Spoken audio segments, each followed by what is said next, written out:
All right, so unlike the title says, I don't actually regret moving abroad. However, there are moments when I have thought during my 14 plus years abroad that there are maybe some things that I might be missing out on. And that is what I want to get into this week's episode of Not Your Average Globetrotter. So roll that intro. Yes, it is I, Rafael de Furia, back on another Friday night. And let's just jump straight into this. And the first thing that I think that is really one of the things that if I were to say that I regret something, and actually in reality, when it comes down to it, I don't believe in life that you actually should have regrets. I think that if you experience something, if you make a choice, just stick with it. Of course, you can change your mind and you can do something else. I'm not saying that if you're locked into something, you're locked into something. No, what I'm saying is that at the end of the day, many experiences in life are just learning experiences. And if you don't take something from it, then it's a wasted experience. But to regret it fully, maybe there are choices that we wish we didn't made, or at least I feel this way, that maybe there are times that there are decisions that I wish I had done differently. But do I actually regret it? Not necessarily, because that was something that I have now learned from and can move forward from. But as someone who is living a life abroad, doing this whole expat life thing, even though life as an expat can be full of fun and new experiences and wonderful things and wonderful people and exploring new places and getting to really expand your horizons, both literally and figuratively, there are also things that you definitely miss out on. When you are out giving attention to so many different things, you also lose sight or lose the ability to focus on certain other aspects of your life. And I think one of the biggest ones is if you are living abroad or even if you're especially a digital nomad. And this is why, if you saw my post on Instagram this week, it was a picture of me from 2020 before everything kicked off. At that point in time, my idea for Not Your Average Globetrotter was to kind of turn it into a bit of a travel series and get into the digital nomad thing. And that was something I was very seriously working on. Of course, with the events of what happened that year and the time after, until more recently, I had to change my plans completely. And it's led me into a direction also of realizing what is important to me. I always knew in some aspect what it was that I needed in my life, but I think there was part of me that wasn't necessarily paying attention to that at the end of the day. But what I think is really, really important is to be able to set a foundation for yourself in life, especially if you are on the younger side, and especially if you're single. I'm going to get into that in just a second, but especially if you're on the younger side, because while it can be nice to experience life in different places, and even if you're traveling to different locations, you're not going to get a sense of what life is actually like there. Really investing yourself into a place, you can become so intimately familiar with what that place has to offer, knowing it like the back of your own hand. I think there's something actually very special about that. I mean, not to say that you can't know multiple locations. However, being able to invest yourself into your home, the relationships around you, the people around you, family, friends, a romantic relationship, that is something that, like I was saying, as a single person can be tough, at least in the romantic side, because as time goes on, as I've mentioned in many episodes of Not Your Average Globetrotter, when you leave your country, it's kind of like going at this fork in the road that your friends will be moving off in one direction, you'll be moving off in another, that you're both progressing forward throughout life, but that point where you had that X, Y, or Z location in common is now gone. I mean, think about it like the letter Y. The letter Y goes off in two separate directions and it doesn't really come back around itself. Then it becomes a G, but maybe this is absolutely nonsensical what I'm saying, but what I'm trying to get at is that you go off, you fork in different directions, and there's not really a hook that comes around. You never meet back up again. I mean, you can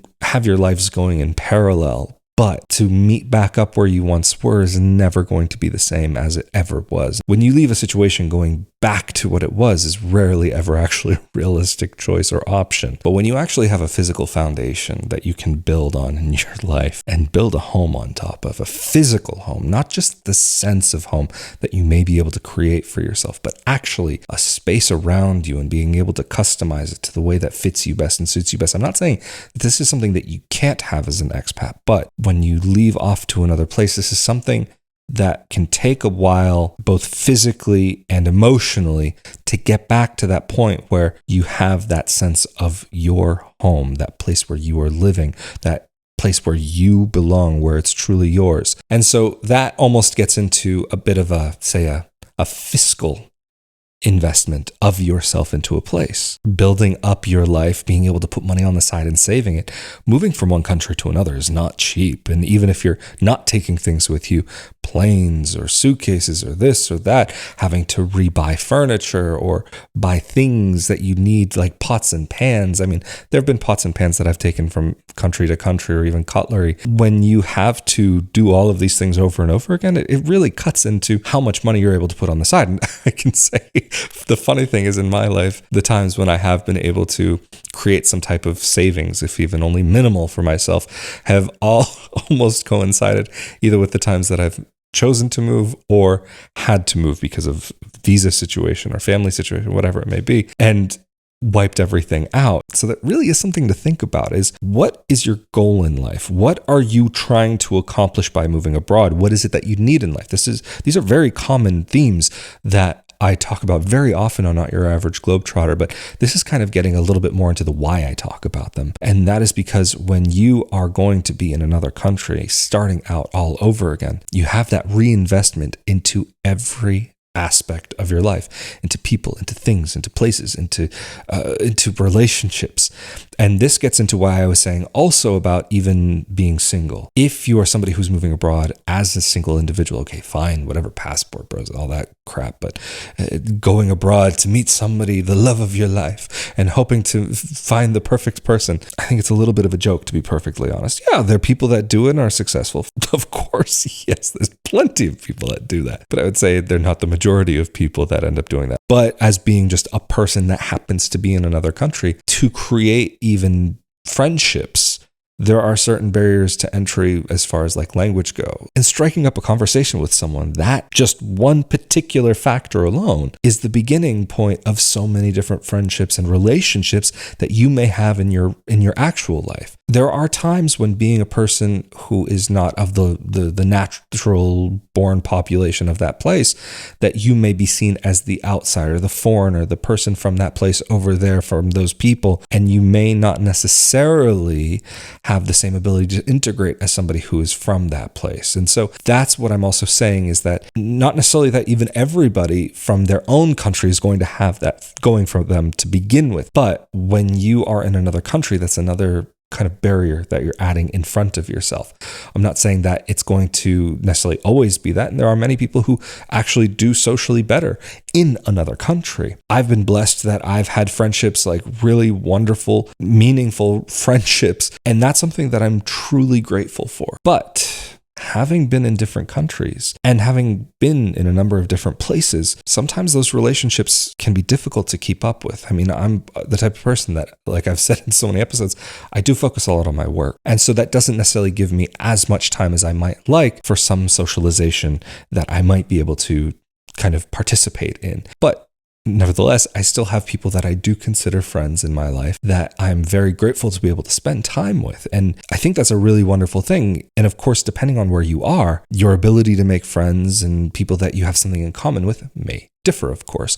There are going to be places where, just based on the kind of general aspects of life there will be things that are just, you'll have more in common at the end of the day. But of course, it's not going to be everywhere. But when you do have that ability to find a place that's really in sync with who you are, you're going to have more people that are also going to be in sync with who you are. And this is not even really getting into some of the basic struggles of moving to another country anyway, that if you don't move to another country, you'd never have to learn another language, or theoretically, you might not ever have to. But having to learn another language is definitely something that takes a toll on you. And having to communicate in another language once you've already got like a pretty good hold on the other can be draining, very mentally draining.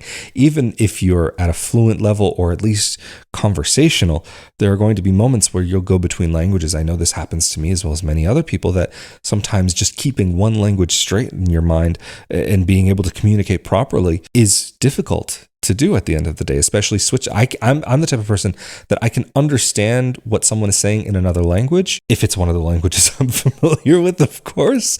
But for me to be able to translate what was just said is difficult. Even if I can communicate with that person, if that person is speaking to me in one language and I'm responding to them in another, then I can't translate to a third party what the other person has just said. Or even if I'm speaking the same language as the other person, to translate it for another person standing next to us, I find very difficult difficult to do. Can I do it? Yes, but there's some gear changing that has to happen. It's like a gear on a bike that sometimes it doesn't move so smoothly. Some people can do it easily and fantastically, and I mean, really great respect to those people who have that natural ability to do so. But I think there is definitely something to be said for being able to speak your language in your place, in your way. And even if you're thinking about going to another country where they speak your language, they may not speak it in the same way as you do. And this even can go if you're moving within the same nation, that you can have that linguistic or dialectic rather, that dialectic difference between what you would normally say and what the locals in that location might have to say. Being able to express yourself in life is a hugely underappreciated skill in this world. No doubt about it. And not only would I say it's a skill, but I would argue that it is a blessing on top. But of course, one of the major themes of Not Your Average Globetrotter is covering some of the realities of life. And see, some of these are the difficulties that a person may face when living in another part of the world. But at the same time, when you give up certain things in life, you can gain others. Even though I'm talking about some of the maybe difficult emotional aspects of living in another country, there are some other wonderful aspects, even from an emotional perspective, that you can just simply have the access to that you would never, ever, ever even dream of having the access to back where you're from. And when it comes down to it, there are some experiences that you can really only have on the opposite side of the world where you're from. But to get back, though, to what I was talking about, because I was saying as a single person, there are some difficulties that you can go through. And I realize that a lot of this episode is looking down and negatively on things. And I'm not wanting to sound like, oh, moving abroad, it's all doom and gloom. No, that's really not the intention of this episode. It's more so that there are just these realities, like I was saying, that can happen, but it's not for everybody. But another reality, but for people who are in relationships and move abroad, having your relationship in your home country, if you met there, for some couples, many couples, most couples, whether you like it or not, whether you are in a great relationship or a horrible relationship, certain dynamics of your relationship will inevitably change. I've seen couples that met in one country and they moved back to their home country, even if they were both from their same country originally, but their relationship, for whatever reason, could not survive the move back, quote unquote, home. But then I've seen other couples who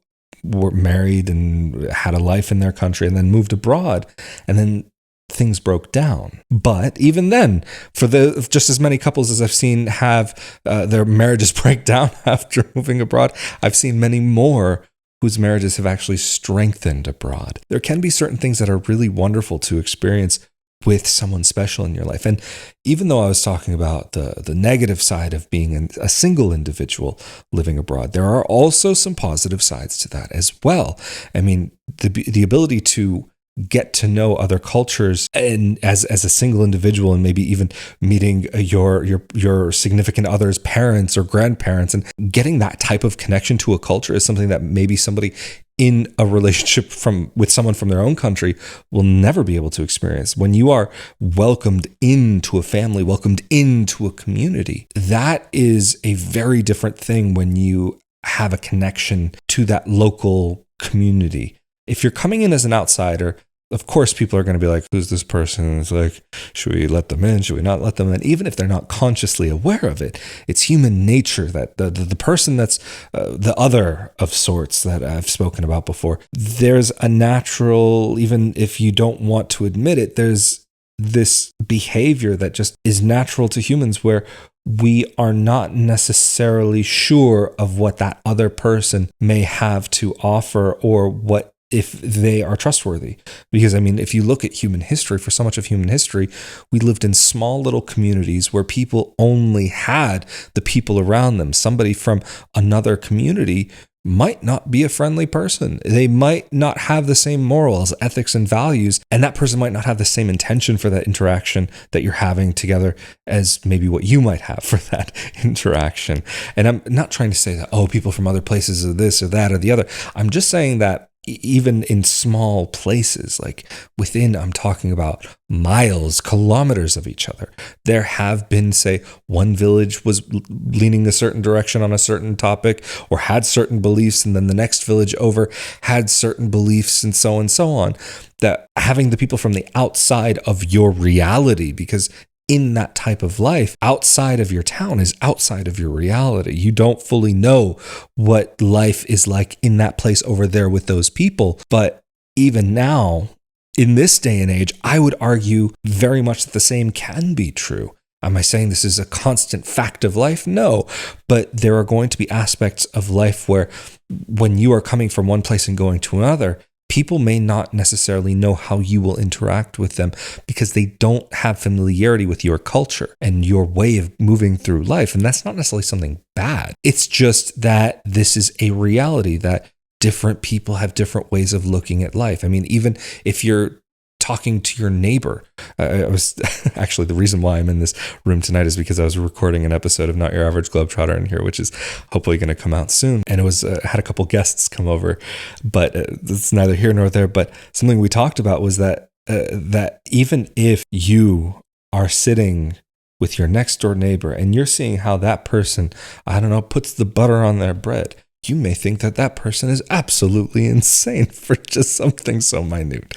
I forget where I was going with this point here, but that's the thing when you are going to another place and you have that kind of ticket in, so to speak. I hate to put it in that way, but when you have that person to vouch for you, that's already an accepted member of that community, that family, that whatever it is, there is something very unique about that relationship that can be built from that point. I mean, you're already vetted to an extent. When you are a part of a certain nationality, a certain group of people, and you have more of an understanding of how things work in that place, and even if you're not necessarily from the same country, but the same area, same region, whatever it may be, you are going to have more of an easy time to be able to kind of get past those first barriers. I mean, even if you're in your own country, going from East Coast to West Coast of the US, if you're from the States, for example, people have certain ideas about people that are from the other coast. And if you are from the same region as the other person, you've already kind of shown that, all right, there's something in common here. And maybe at the end of the day, there's less vouching and approval needed for you to be able to pass the vibe check, so to speak. The last thing I do want to talk about as a regret, even though it's not a regret, is thinking about opportunities that you have in certain places and in certain experiences of life that you might not be able to have in another location. And that can be, again, talking about family or friends, being able to have the opportunity to go to a cousin's wedding or to your sibling's child's birth or their first birthday party of a niece or a nephew. There are going to be certain things that you will not have access to. And again, this is one of those things that you give up something, you gain another thing. But is that trade of equal value to you at the end of the day? But not even just opportunities for connection, emotional, wonderful things or this or that.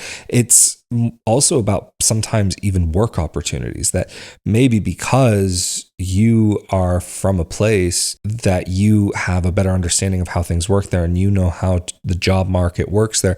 So you have an easier time to maybe be able to move in a certain direction. But on the flip side of that, if you are from one place and you're going to another, there can be situations where that will be an opportunity for you to be able to market a unique selling point about yourself. I mean, this is what a lot of people do who are English teachers. And even English is not always such a unique marketed skill, but there are many native English speakers who do move to another country and do find work as an English teacher solely based on the fact that they are a native speaker of the language. And even if they're not a teacher, they don't have the degree in that language. Maybe they just have a high school diploma or even a regular just college degree in who knows what, a university degree in, I don't know, underwater basket weaving, just for the fact alone that you've graduated from university. For some schools in some places is more than enough for what they want for their teachers to have. They just want to see a piece of paper. As long as it's some kind of official piece of paper, that's all they really care about. So for as many things that are regrettable to miss out on in life. I think there are also many other things where you do find unique opportunities to be able to enjoy and take advantage of unique things. Moving abroad may not be for everybody, but is it for you? That's something that at the end of the day, only you can answer. But if you do have an answer, feel free to let me know down in the comment section below here on YouTube. And of course, thank you for joining me for another episode of Not Your Average Globetrotter. And a huge thank you to those of you who help to make these episodes possible on a regular basis through the one-time thanks button here on YouTube, as well as the monthly support on Patreon, as well as thanks to those of you who take part in the conversation down below these videos on YouTube, as well as to those of you who are subscribed and like these videos. Liking and subscribing and having the notification about all of these various different aspects really do help out the project. So thank you all so very much. To those of you who do take part in this project in any way, shape, or form. Of course, I'm Rafael de Furia. Stay safe and healthy, and I will see you all next time. Later.